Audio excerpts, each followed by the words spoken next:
Well, good evening, everyone. My name is Dadra Driscoll, and I'd like to welcome you to our Leadership Basics.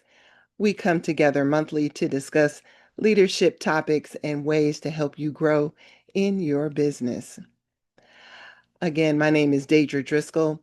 I am a member of the Maxwell Leadership Team, so I'm excited to be able to share with you information on being a great leader, not only in business, but in life in general. During this series, we have been covering the 15 Invaluable Laws of Growth by my friend John C. Maxwell. This book is something that I highly recommend because it's going to give you a lot of excellent points, one at a time, easy to digest, and we've been covering them so far. We are on law number 7, believe it or not, since we've started this journey. So we're excited. Again, we're covering the 15 Invaluable Laws of Growth by John C. Maxwell. This week we are on law number 7, the law of design. To maximize growth, you have to develop strategies. Again, we're covering law number 7, the law of design. To maximize growth, you must develop strategies.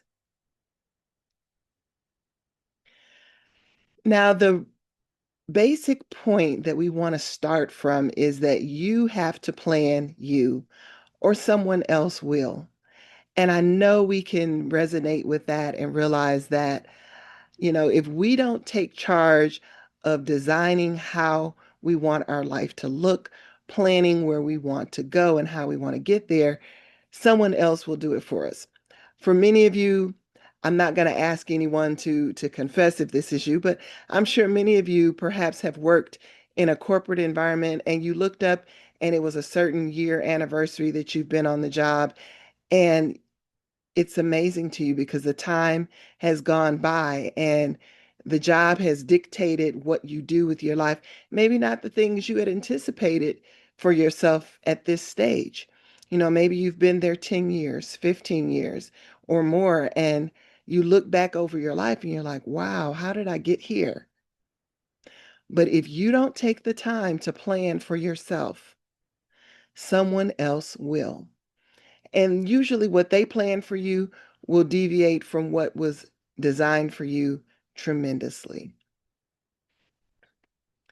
Now, in this particular lesson, John talks about taking a time out to really um, evaluate where you are, what your life is like, and where you want to go.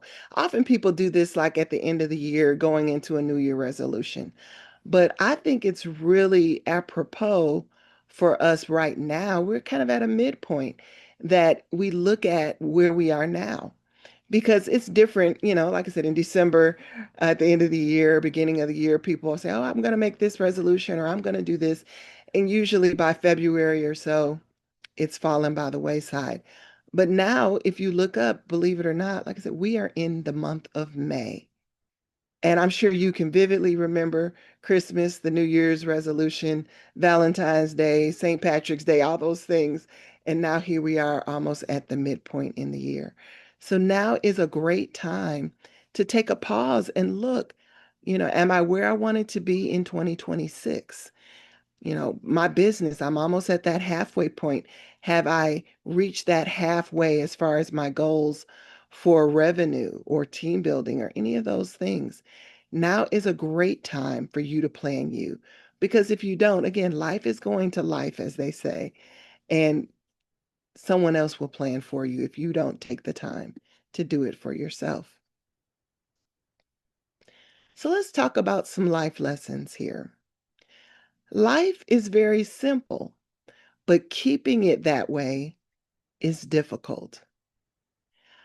Often, if we don't make plans for ourselves that are rooted in our personal values, we'll find that we are running kind of from pillar to post, doing things according to everyone else's agenda. Keeping your plans simple can be found in some basic questions. So, if we're looking at how to really quiet the noise and figure out what is important in our life and make plans accordingly. The first question is, can it be received easily? If you're making it too complicated, that's probably not the best route to go. Can it be received easily? I want to be specific, but I want to look at that and say, can it be repeated easily? Because life is a series of cycles. So, what is it that I'm going to do in my life that I can then repeat? Do it, achieve, and then repeat. Do it, achieve, and then repeat. Can it be transferred? Can it be transferred strategically? I'm sorry, but is there a way that I can create this and make it take on the ability to strategically reach my goals? Can I transfer it to more than one area in my life? Again, I'm trying to keep it simple. I'm not trying to come up with the most complicated way to do life, but can I come up with a way that it can be received easily, repeated easily, and transferred strategically?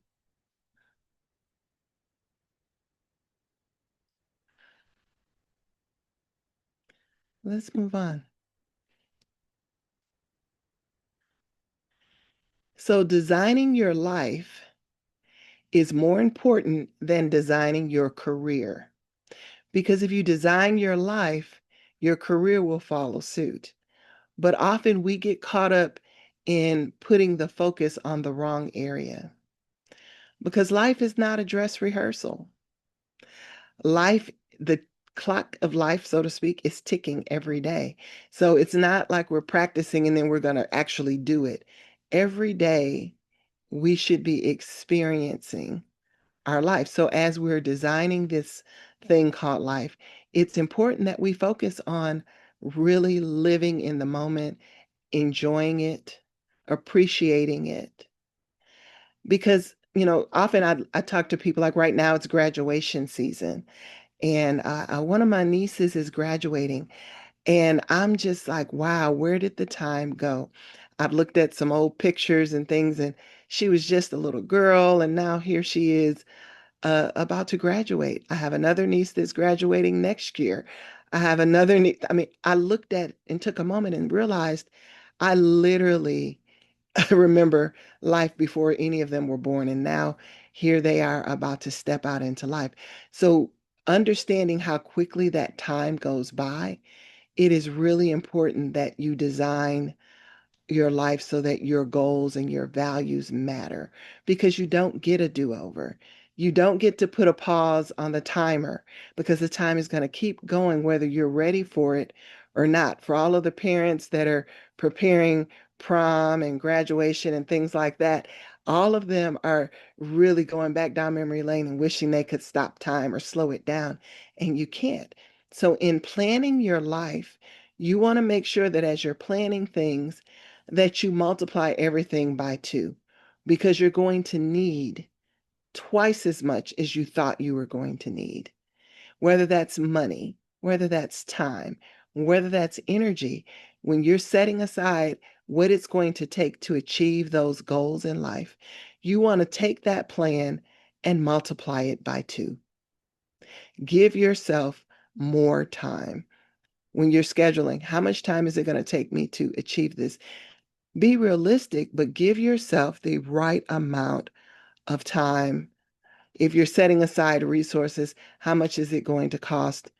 Especially now, I just looked at the gas prices, and literally between the last two times that I filled up my gas tank, the price of gas has increased almost a whole dollar a gallon. So again, when life is coming along, it is not going to wait on you. It's not a dress rehearsal.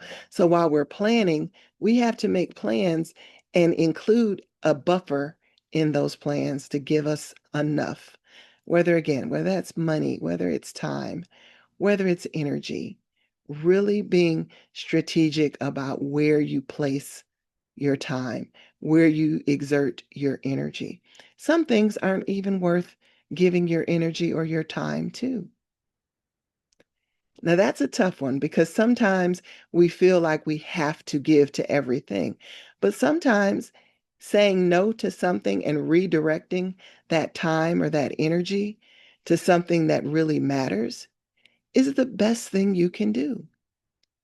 And it's one of the easier ways of doubling up. Now, I'm not going to ask you to tell on anything, but I'm sure if you took a moment and really looked at some areas that you're giving your time to or your energy to, and even your money, you can find some areas that you really could switch and turn off and redirect. Often when people tell me they don't have enough time, when I go through their calendar with them and start talking about where they invest their time, often there are things that they invest time in that they're not realizing they really could do without. Television, binge watching, streaming your favorite shows. I'm not saying to never watch TV, but sometimes it would be a better use of your time and your energy to not binge watch that particular show and use that same block of time towards something else. So often when I mention multiplying everything by two, I know some people kind of pause and kind of panic and thinking, I really don't have enough time, or I really don't have enough money, or I'm tired already, I don't have enough energy. But it's a matter of where you are investing it and realizing which things you can pull back on. So just something to think about. John says life comes with neither an instruction manual nor a chance to warm up. Oh, how true that is. We don't get any instructions. We've got to find our best way through life. And we also have to just realize that putting things off, there's no place on your calendar. And I've said this before.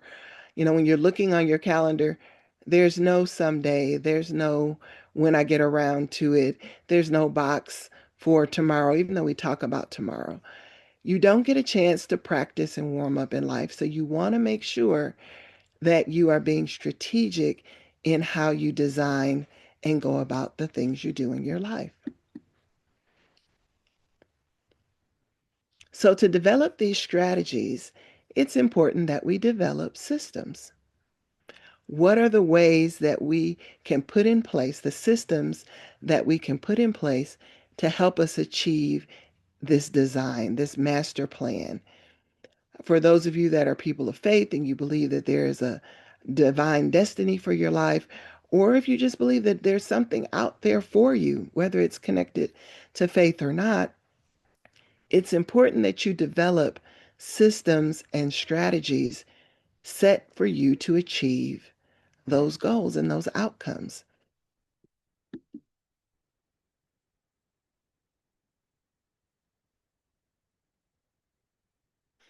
So, to develop strategies, we depend on systems. So, personal growth will come systematically, but those systems are the solutions. For some people, it may be coming up with a particular time of day to do certain tasks. For those of you who are homemakers or you're responsible for the things around the home, cleaning, doing laundry, cooking or doing meal prep or fixing lunches, all of those are things that you can create systems to help streamline your time. One of my good friends, she had began posting on social media. She was meal prepping, and she was talking about how it really helped her not only, be consistent with her dining or dietary habits, but it also saved her so much time because she was able to prep meals for the week or things, so her lunch or what have you that she was going to take to work or all of those things. And it saved her time. So again, when we say systems, it doesn't always have to be some grand fancy thing. It could be simple, something as simple as that, or coming up with a time, like I said, maybe you're going to do laundry, at a different time than when you've been doing it before, or you're going to enlist someone else to help you with picking up the kids from school, or I don't know. Everyone's life has a different design and framework to it, but what systems you can put in place are something that's really worth paying attention to. And as I mentioned, we're in May. So we're kind of at that midpoint, almost midpoint of the year. And so it's a great time to look and see if over the last 4 months, have the systems you currently have in place been working? If they haven't been working, then what tweaks or adjustments can you do to make them more effective? Or do we need to look for a completely different system? And this is a great point because we've still got plenty of time left in 2026 to reach goals and achieve things and do the things we want to define our own personal success. But we don't want to wait around until December and say, okay, well, we'll try again next year. Maybe we need to course correct now. And May, like I said, is a wonderful time to do it. You can get things in place, make your summer roll smoother going into the fall. Look at what your goals were for the year, make adjustments if necessary, or figure out how to push harder to still achieve those 2026 goals. Maybe you're not at the 4 month end point that you want it to be, but what can I adjust? How can I put systems in place to help me recalibrate and make them by the end of the year, achieve them by the end of the year?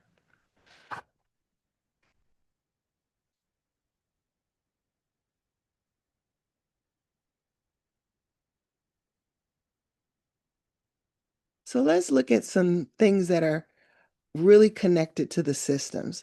Let's consider the big picture. If you start with the end result in mind, it will help you build an efficient system or an effective system. Make use of your priorities. What is the highest and best use of your time right now? And I know when we were talking about that doubling up and what we can adjust, sometimes things just aren't a good use of your time. Maybe you're, a part of something, you're in a club or a group or an association, or you volunteered for something, and it's really not helping you get to where you want to be. And maybe you need to just reprioritize and adjust what you're doing with your time.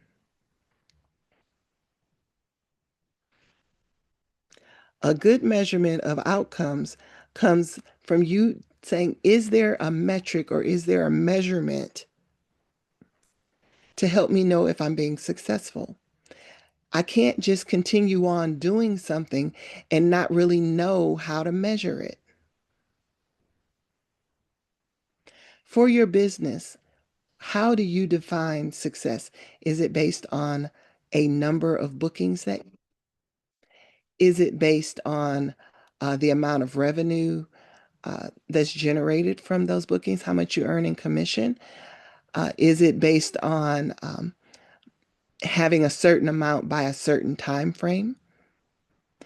Everyone's business is different. For some people, they need a certain amount every month.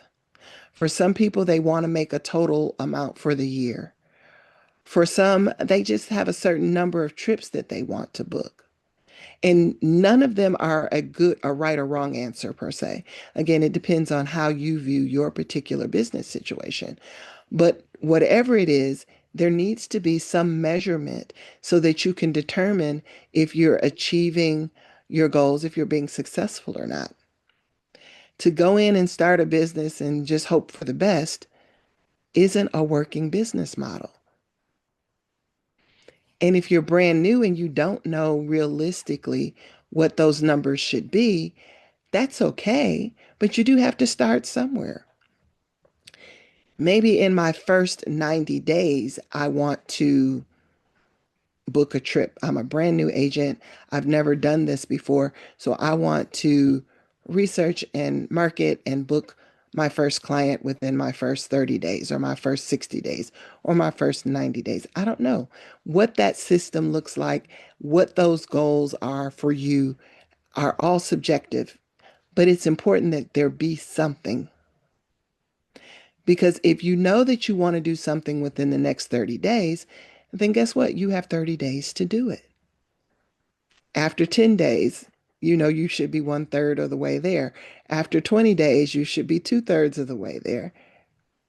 But again, if you don't set measurable goals or metrics, it's going to be hard for you to determine if you're really on track. What does that design look like for you? A good system is always going to answer the question, what now? Where can I use this? When can I use this? Who needs to know this? When you're putting it together and looking at your life, you want to make sure that you're putting the systems in place that are going to set you up for success. And what success looks like really does vary depending upon who you are. So you can't measure yourself by your neighbor or by the person that brought you into the business or maybe someone else on your team.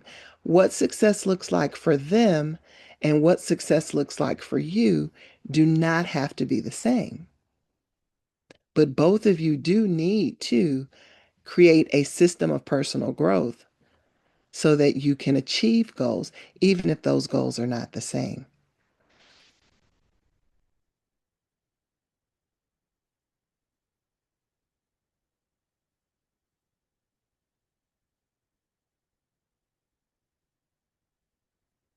Now, effective systems are going to include considering the big picture. How do I make use of my priorities? The good measure of the outcome. So again, I'd use the example of, do you have a specific business goal? As a travel agent, maybe you have, a certain amount of money that you want to book, or you have a certain amount of commission that you want to earn. Those can be two very different things because all trips are not created equal. Some trips pay higher commission. Some vendors pay higher commission. So when you're looking at systems, I know a few agents in particular who only book certain brands. If someone calls them and says, "Hey, I want to go to, the Caribbean, I want to go to an all-inclusive," they instantly quote them a specific brand because they're making it a point for their business model that they book within a particular brand.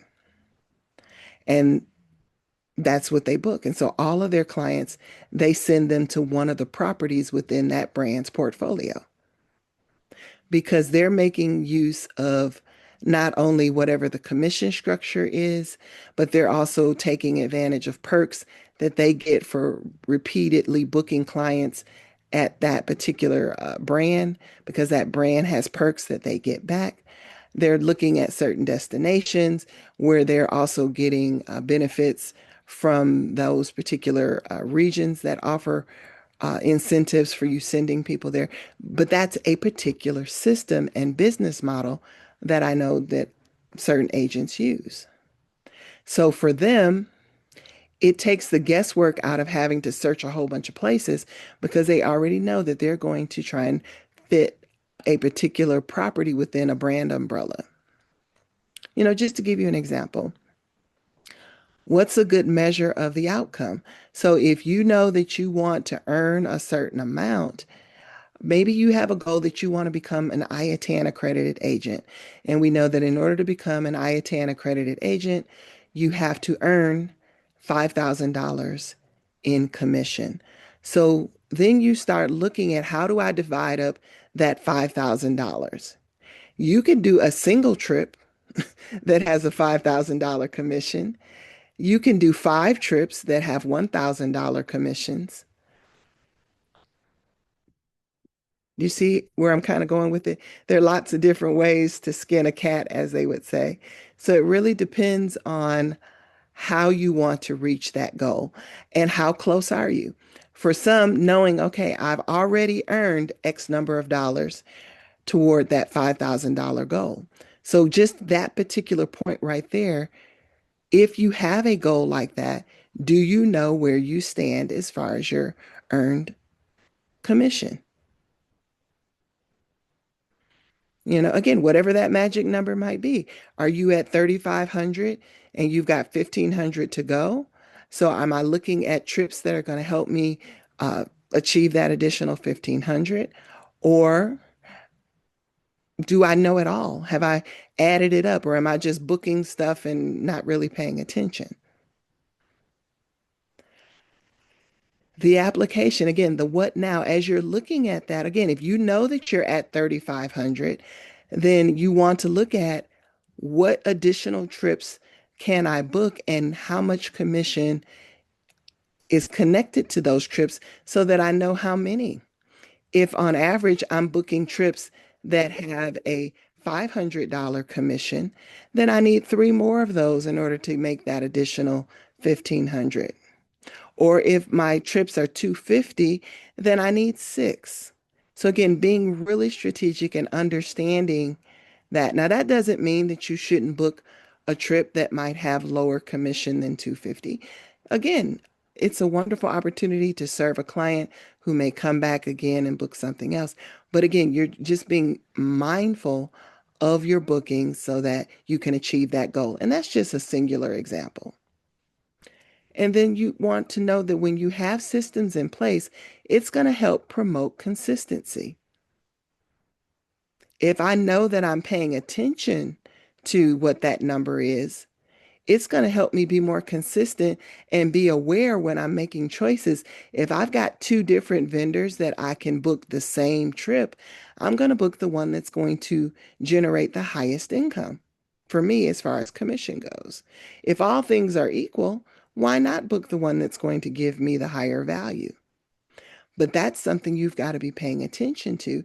And often agents aren't really paying attention to that.